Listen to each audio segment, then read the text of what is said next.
Of course, to my amazing people, my name is Edgo Odhiambo, a freelance journalist from Nairobi, Kenya.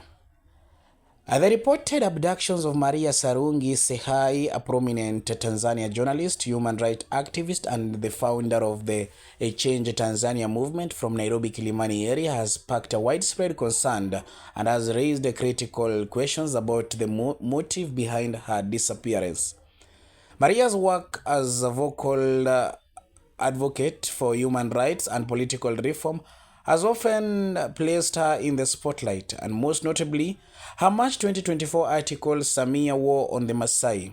In it, she openly criticized Tanzania's President Samia Suluhu Hassan for policies that allegedly displaced Maasai community under the use of conversation. Could this bold critique have made her a target? The timing of Maria's disappearance also raises eyebrows.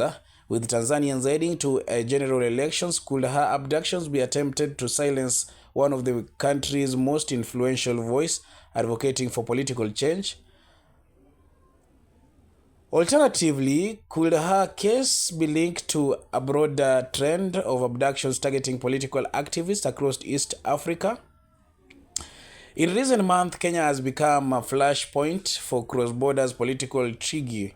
The abductions and the subsequent deportations of Ugandan opposition leader from Nairobi to Uganda in late 2024 are fresh in the public's memory. Like Maria, he was a vocal critical of his country's government, raising an alarm possibly that Kenya is becoming a battleground for suppressive dissent beyond its borders. Who authorized Maria's abductions with no accountability from the Kenyan security forces? Is there a shadowy collaboration between local authorities and foreign governments targeting political activists? Why now? Is her disappearance part of the broader strategy to stifle dissent ahead of Tanzania's elections? Maria's case has cast harsh light on the safety of political activists seeking refuge in Kenya. For years, Kenya has been seen as a relatively safe haven for dissent for neighboring countries. However, the growing trends of enforced disappearance and deportations raises doubt about whether Kenya remains a scrutiny or has become a complicity in silence dissenters. If foreign activists cannot find safety in Kenya, what option remains? Should international organizations and government intervene to ensure that Kenyans uphold its obligation to protect human rights defenders, especially those at risk from their own home countries or government?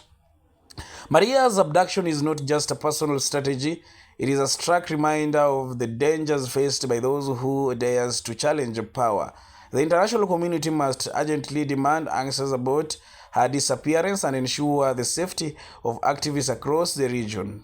Maria's whereabouts remains unknown. Until she is found, the question will persist. Who is behind her disappearance, and what does it say about the state of democracy and human rights in East Africa today? I was your favorite host, Edgo Odhiambo, a freelance journalist from Nairobi, Kenya. Thank you for always tuning in. Make sure to subscribe for this amazing YouTube channel for more updates.